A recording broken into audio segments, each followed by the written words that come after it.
un nouveau sujet sur le chamanisme.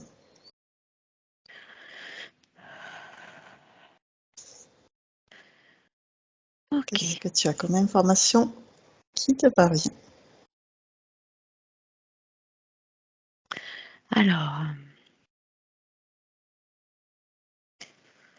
j'ai la tête qui tourne. D'accord. Parce que ça pulse, en fait, ça me parle du grand esprit. Euh, j'ai, euh, j'ai cet aigle là qui se présente là, un aigle juste majestueux qui se présente comme étant l'esprit. Et il me dit que en fait, euh, le grand esprit contient en lui tous les autres et qui sont reliés aux différents éléments en fait de ce que nous on peut connaître. Euh, voilà, donc et que finalement chaque élément peut se déployer en fractal. Alors il me dit en fait l'esprit du feu, euh, c'est avant tout le grand esprit, tu vois, qui est l'esprit de vie, l'étincelle de vie, et ensuite qui vient, par exemple, sur le plan terrestre, se révéler dans l'élément feu, tu vois, le feu que nous on connaît. Mais à l'origine, l'information du feu, en fait, c'est l'étincelle de vie. euh, et du coup, ça vibre à une fréquence toute particulière. L'eau, c'est la même chose en fait, c'est-à-dire que sur un certain plan, ça pourrait être relié, tu sais, comme peut-être une forme de plasma, tu vois. Et ensuite, tu vois, ça vient comme sur le plan terrestre, euh, arriver comme, tu vois, l'élément eau et qui porte aussi finalement toute l'information de la matrice originelle et que du coup, en fait, l'eau, c'est vraiment euh, un des éléments en fait primordial aussi, tu vois. Euh, donc ça me le montre en fait comme si tous ces éléments étaient porteurs chacun d'un champ d'information et que en fait tous ces champs d'information et que tous ces éléments reliés les uns aux autres étaient finalement euh, la synthèse de ce grand esprit, tu vois, qui se présente à moi de cette manière-là. Voilà. Ok. Effectivement, quand tu as parlé que tu avais la tête qui tournait et tu as parlé de suite de l'aigle, c'était donc l'aigle qui voyait de là-haut l'aperçu global de tous ces éléments et qui Exactement. tournoyait. Tout à fait. Ouais, tout à fait. C'est ça en fait. Et puis tu vois l'aigle là en fait. Son message, c'est toujours l'invitation à observer de manière globale, en fait, chaque chose. Que, tu vois, dans tous ces éléments, eh bien, en fait, il y a tout un champ d'information, mais que chaque champ d'information de chaque élément, finalement, ne peuvent jamais être séparés réellement des uns des autres parce qu'ils font partie de cette conscience du tout, tu vois. Mm, mm. Et donc, c'est en ça où finalement, tu vois, l'aigle a aussi cette capacité, avec cette vision globale, de parfois aussi avoir cette vision très subtile et acérée, de ne pouvoir en fait focaliser son attention que sur un élément ou une information, mais tu vois que cette information qui est perçue doit être remise, tu vois, comme cette goutte d'eau en fait dans l'océan de ce grand tout. Voilà. Donc, effectivement, tu as parlé de l'esprit du feu, donc qui serait l'étincelle de vie, l'esprit de l'eau, la matrice originelle, Mhm. l'esprit, donc après, de la terre. Qu'est-ce que tu as comme information? Euh, alors, la Terre, en fait, ça me ramène aux densités, ça me ramène au corps physique. L'eau, c'est les émotions, tu vois. Euh, le feu, c'est l'esprit, tu vois. Ce qu'on peut appeler, tu vois, la notion de spiritualité. Et et donc, si on le ramène aux différents corps, tu vois, tu as le feu, le corps spirituel, l'eau, le corps émotionnel, et là, la terre, en fait, ça me ramène au corps physique, ça me ramène aux informations euh, de, comment dire, euh, d'une forme de conscience collective. Tu vois, ça me ramène à la conscience collective. Tu vois, c'est comme si tu avais beaucoup de mémoire qui aussi, au niveau du corps, transparaissait, était gardée en fait en mémoire. Et que cet esprit en fait de la terre, c'est comme si ça permettait aussi, tu vois, de pouvoir comme réabsorber euh, des mémoires pour pouvoir, tu sais, comme un terreau, à un moment donné, en fait, tu vois, les recycler. Tu vois, et que le corps en fait physique, c'est comme si et à travers l'esprit de la terre nous montre en fait quelle histoire en fait on porte à travers ce corps en fait, qu'est-ce qui peut être chargé, qu'est-ce qui peut être lourd, tu vois, dans toutes les douleurs du corps en fait, c'est comme si c'était un traducteur d'informations et que tu vois cette croûte terrestre, euh, ben en fait c'est un peu comme si c'était une interface, tu vois, qui nous montre en fait à quel point notre euh, on est fertile, quoi, tu vois. C'est marrant de le voir comme ça. Mm. Ouais, c'est, tu vois, il y a quelque chose de très aussi maternel hein, au niveau de la terre, comme si, tu sais, il y avait, elle porte enfin, cette terre, en fait, l'élément terre porte une forme de densité, tu vois, de matière euh, qui, qui peut cristalliser finalement les informations pour les manifester, tu vois, pour les rendre encore plus visibles. Voilà, c'est comme un traducteur d'informations, quoi. C'est marrant parce que si on le ramène au corps physique, comme si on me dit finalement que un corps en fait qui a une douleur, c'est comme si c'est, tu sais, la terre qui à un moment donné en fait manifeste une information qui est cristallisée en symptômes pour pouvoir en fait porter son attention dessus et pouvoir en fait recevoir le message, tu vois. Ouais, C'est comme ça que ça me le montre. Mm. ouais, très intéressant. Euh, donc l'esprit de l'air aussi. Alors l'air, en fait, ça me parle des pensées. Ça me parle, c'est relié au mental. euh, mais en même temps, ce qui est intéressant, c'est que quand on prend euh, enfin, tu vois, une information qui vient en fait en pensée, quand elle est reliée à la grande conscience, c'est une pensée en fait qui est originelle et qui est pure.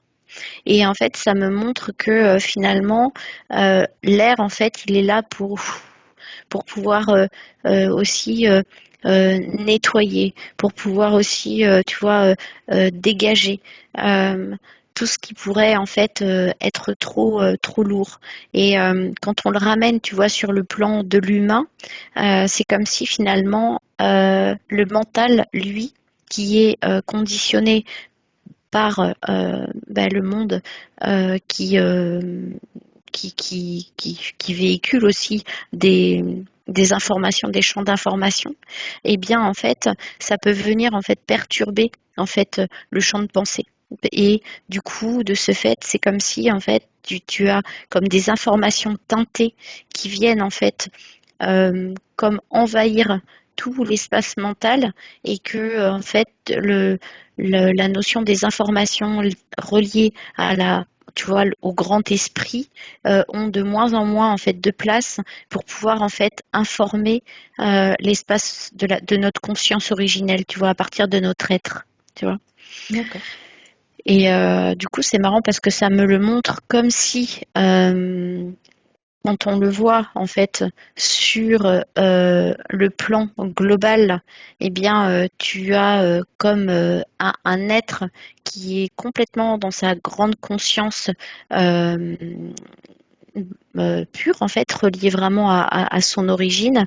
Et en fait, ça me montre un peu, tu sais, comme cette image d'homme préhistorique là, qui avance là sur cette frise chronologique, et que plus ça va, finalement, plus sur le plan de cette densité, en fait, de notre Terre et de notre humanité, plus le champ de conscience collectif vient se charger de toute histoire, et bien plus en fait ça vient comme informer nos différents corps, mais à partir en fait de schémas conditionnés par toute cette histoire.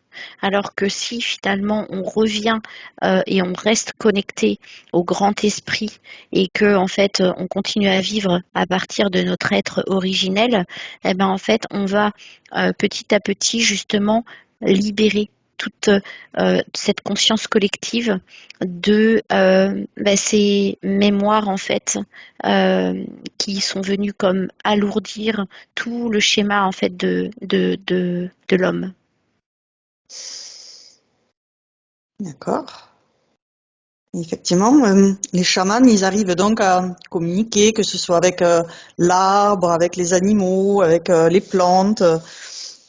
Ils arrivent à établir voilà, une communication, on va dire télépathique, subtile dans l'énergie, pour savoir s'il a tel problème en utilisant telle plante ou tel minéraux, ça peut l'aider à se soigner, à libérer donc ses mémoires ou ses douleurs qui sont Mm. cristallisées, ces Tout à, informations. tout à fait. En fait, c'est exactement ça. C'est-à-dire que euh, quand un chaman, finalement, voilà, se met dans son état de transe, c'est comme s'il se connecte au plan et aux esprits qui vont lui porter l'information juste pour guérir finalement la partie qui a besoin de l'être. Alors ça peut être la partie spirituelle, ça peut être la partie physique, mentale, émotionnelle.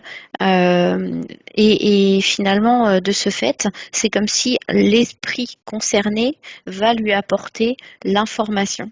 Et lui, en fait, va pouvoir à ce moment-là œuvrer, vraiment chamaniser justement pour pouvoir en fait juste cibler avec l'information qui est reçue, et bien à travers son voyage finalement de pouvoir justement réinformer la partie qui a besoin de l'être, voilà. Et du coup ça peut se faire à plein de niveaux différents. Et là il y a vraiment comme un abandon total en fait à l'esprit.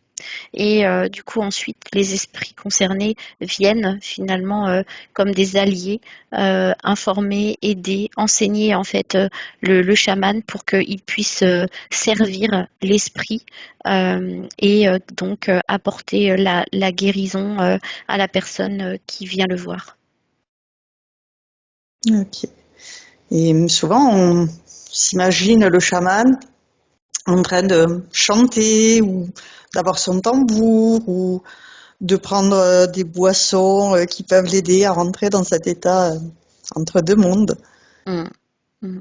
Qu'est-ce que tu as comme Euh, info là-dessus? Alors, ce que j'ai comme info, c'est que finalement, tu vois, me montre plein de chamanismes différents. Ok. C'est-à-dire que tu as différents chamanismes, et que derrière ça, j'ai envie de dire que on est toujours de toute façon relié au grand esprit, et avec différents mondes en fait, hein, parce que il y a des esprits qui sont plutôt reliés justement à des vibrations qui sont en lien avec l'élément air, d'autres avec l'élément feu, d'autres avec l'élément terre, d'autres avec l'éther justement aussi, et que du coup finalement pour pouvoir recevoir l'accompagnement de ces esprits alliés, enfin les chamans en fait peuvent utiliser différents moyens.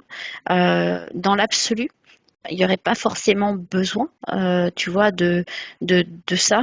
Mais en fait, ce sont aussi comme des moyens de rentrer en contact avec les esprits. C'est-à-dire qu'en fait, tu vois, par exemple, là, j'ai le chaman en fait qui a son tambour ou un hochet, et en fait, il appelle en fait vraiment. Donc, il y a tout un rituel et en fait, ça me dit on joue pas avec les esprits, avec le monde des esprits.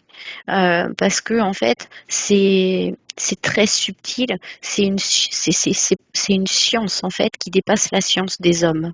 Et donc, c'est très puissant. Euh, Quand on utilise une plante, en fait, là, on connecte en fait à l'esprit de la plante qui elle-même peut être un allié pour permettre de rentrer en contact avec d'autres esprits.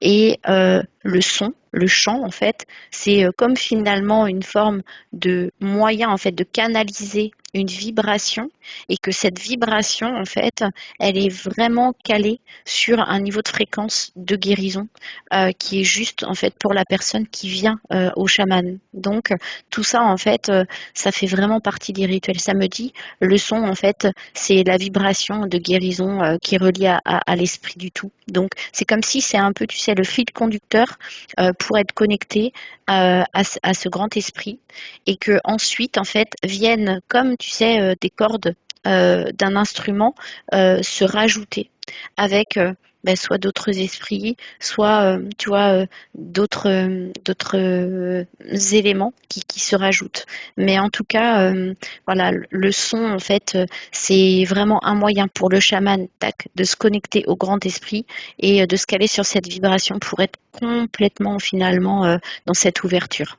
Après, il y a effectivement ces notions de plantes, il y a d'autres endroits dans lesquels en fait ça, il n'y a pas besoin de forcément avoir l'aide des plantes, mais ça va être le tambour, ça va être des instruments, ça va, enfin, tu vois, il y a plein de façons en fait de chamaniser. Mm. Mais c'est toujours la même chose en fait, c'est un moyen de rentrer en contact avec le grand esprit, d'appeler les esprits alliés et que finalement le chaman soit là pour recevoir et être au service pour en fait au service de la des esprits pour la guérison. Et puis c'est vrai que tu as parlé de la corde comme un instrument, ça me faisait penser à son corps qui, quand il tambourine sur son tambour, on peut dire qu'il aussi en même temps avec ses pieds, il va taper le sol, il va comme danser en rythme avec ce son pour mettre son corps en alignement avec cette vibration qu'il produit. Mm, exactement. En fait, à ce moment-là, le chaman n'est plus identifié à un personnage humain. C'est-à-dire que là, le chaman, il est juste en fait vibration, il devient l'esprit en fait. Et c'est un peu comme, tu sais, être adoubé en fait quelque part. C'est-à-dire qu'il est vraiment le canal quoi, complet. Et là, tu vois, il fait corps même avec son tambour. Il y a quelque chose en fait qui fait que ça rentre dans une espèce de vibration où il est plus aux commandes en fait, tu vois. C'est en fait il est complètement au service et il se met en fait comme en prolongement d'être en commande du grand esprit et de pouvoir être au service des autres esprits alliés quoi. C'est vraiment tu vois là en fait ce que je ressens en fait c'est à un moment donné t'as plus de conscience de quoi que ce soit en fait. T'es juste comme euh, voilà, tu reçois des images, des informations, t'es dans le son, tu vibres, tu es complètement en fait en harmonie, en osmose, en syntonie en fait parfaite avec justement cette fréquence. C'est ce qu'on appelle être en transe, mais en fait c'est que ça vibre vraiment là-dessus et c'est là où tu dois recevoir les informations. C'est là en fait où tout se passe à ce moment-là, quoi. Tu vois, c'est très puissant, quoi. Mm. Et effectivement, c'est pour aider sa communauté, le chaman qui réalise Ouais, ces c'est ça. trans. C'est ça, et finalement, c'est comme si en fait, enfin, on s'invente pas chaman, hein, tu vois. C'est quelque part le chaman qui naît chaman.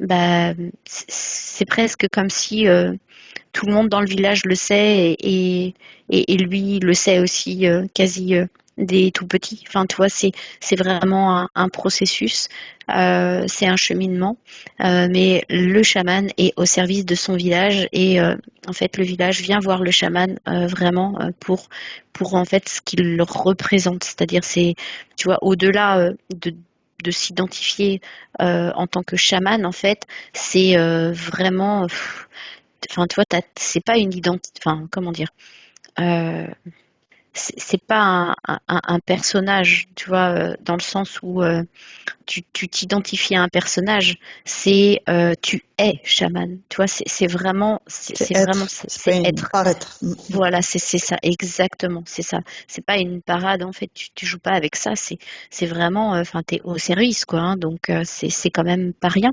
Et du coup, c'est un enseignement de toute une vie, en réalité. Mm. C'est vrai que, on va dire, les villageois qui vont le voir, c'est parce qu'ils ont donc une maladie, parce qu'ils ont, par exemple, une proche qui est décédé, ou ça peut être, ils ont envie de construire une maison, quel est le meilleur endroit pour eux pour la construire et que les esprits soient d'accord. Ouais, c'est ça. C'est finalement, j'ai envie de dire que chaque cas est unique, étant donné que en fait le chaman, lui, se laisse enseigner par les esprits. Tu vois, en fait, c'est ça, ça demande une posture d'humilité vraiment inconditionnelle, quasi absolue, d'être au service des esprits, de ne rien savoir, et que la personne, par contre, qui va voir le chaman, sait en fait que à travers le chaman, euh, bah, les esprits en fait vont lui apporter ce dont il a besoin. Et du coup, là, en fait, c'est de pas forcément attendre une forme particulière ou une réponse idéale. C'est vraiment en fait être prêt à recevoir en fait ce qui émerge, tu vois.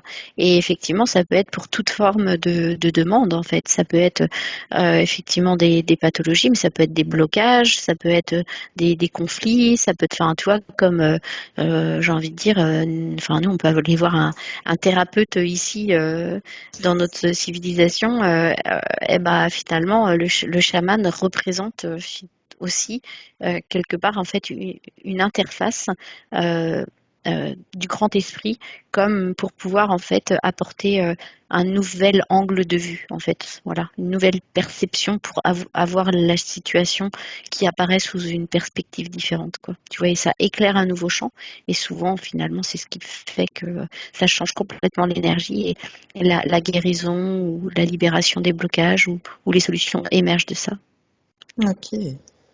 Et si je te demande, par exemple, toi, dans cet état d'hypnose, tu as aussi toutes ces informations pour aider la personne à débloquer les situations qui peuvent perturber ses énergies, les bloquer, euh, avoir une communication avec ses proches décédés ou voir où est-ce que les énergies peuvent fonctionner de façon plus fluide pour elle dans sa vie professionnelle, personnelle. Donc, quel est le distinguo que tu ferais avec le chamanisme, proprement dit? Bah, en réalité, il n'y en a pas vraiment. D'accord, intéressant. En réalité, il n'y en a pas vraiment. Ce qui pourrait apparaître, en fait, vu de l'extérieur de différent, c'est tout ce qui est ritualisé. C'est-à-dire que là, en fait, tu vois, tout à l'heure, il y avait l'aigle, mais moi, ça arrive souvent où effectivement, tu as l'esprit des défunts qui arrive, ou tu peux avoir euh, l'esprit d'une plante qui arrive, ou l'eau qui te parle, ou enfin, toi, toute forme de. Et finalement, c'est toujours l'esprit qui parle, en fait, derrière ça. En fait, ce sont des consciences, des intelligences qui peuvent en fait transmettre des informations et que finalement la posture en fait qui rejoint finalement de là où j'en suis aujourd'hui et un chaman, la posture est la même, c'est-à-dire que c'est vraiment être canal et du coup le plus pur possible au service et avoir cette sensation de rien savoir en fait et juste de pouvoir transmettre ce qui émerge et de ces communications et des informations qui sont transmises, de pouvoir les retransmettre de la manière la plus juste et la moins teintée possible. Et finalement, c'est exactement ça en fait qui nous relie, tu vois, avec le chamanisme. Et après, en fait, ce qui pourrait apparaître comme étant la différence, c'est tout ce qui est rituel, qui, à un moment donné, en fait, euh, pourrait en fait faire croire que parce que il y a du tambour ou parce que tu as enfin en physique des plantes ou toi des pratiques un peu différentes, eh bien bah du coup en fait c'est ça qui ferait la différence et que les pratiques différeraient. Mais c'est pas parce que c'est différent que finalement c'est pas pareil. Tu vois, Mm, mm. c'est-à-dire qu'en fait, on peut revenir exactement à la même chose, sauf que en fait, ça passe pas forcément par le même biais, par le même chemin et par les mêmes rituels. Et parfois, en fait, le simple rituel d'être l'observateur conscient et le canal conscient de ce qui se passe, en fait, suffit finalement à ce qu'un résultat se produise. Voilà. Donc, en fait, en réalité, c'est vrai que vu comme ça, c'est marrant, hein, mais il n'y a pas forcément bah, de différence en soi. Voilà. Après, ce qui peut différer, c'est que euh, quand on est dans des rituels chamaniques avec, par exemple, là, j'avais l'image de la hutte de sudation. Ouais. Là, en fait, on est dans des pratiques corporelles, par exemple, qui vont peut-être accélérer le processus ou, tu vois, faciliter en fait des nettoyages, des dépurations. Mais Ouais. comme parfois nous, en fait, on peut conseiller en fait des détox du corps, eh Mm. bien là, en fait, on est quand même dans des pratiques qui permettent ça. Mais ça, en fait, c'est finalement, en réalité, ce sont des pratiques. C'est-à-dire que c'est un petit peu euh, des, ce qui est relié au chamanisme, mais finalement le chaman lui-même, quand il chamanise, ben en fait c'est sa posture qui est importante, tu vois. Voilà. Tout à fait. Donc, j'ai terminé mes questions. Est-ce que tu as des informations complémentaires à apporter sur ce sujet? Bah là j'ai l'aigle qui est là et il dit en fait nous sommes tous reliés en fait au grand esprit et c'est de continuer en fait de d'honorer le grand esprit à chaque instant en ayant conscience que en fait il vit à l'intérieur de chacun d'entre nous. Voilà. Et se souvenir de cette grandeur que nous sommes tous. Et en fait c'est comme si on a toujours accès, chacun d'entre nous, à toutes les informations. Il suffit juste de faire le calme, le silence, pour pouvoir les recevoir. Voilà. Et moi, je trouve que c'est un beau message. Mm. Et du coup, voilà, là, je peux te dire qu'il me regarde droit dans les yeux, là, l'aigle. Et waouh, avec un regard perçant et une belle lumière. Et du coup, ça envoie beaucoup de force, en fait. Ça permet de recevoir voilà, toute cette force, tu vois, de cette puissance, en fait, de ce grand esprit. Et c'est un beau cadeau. Mm. On le remercie vivement, chaleureusement, Mm. Ouais. toutes ces informations qu'il nous a communiquées. Et je vais maintenant arrêter l'enregistrement et je te remercie pour toutes ces informations. Avec plaisir, merci. Merci.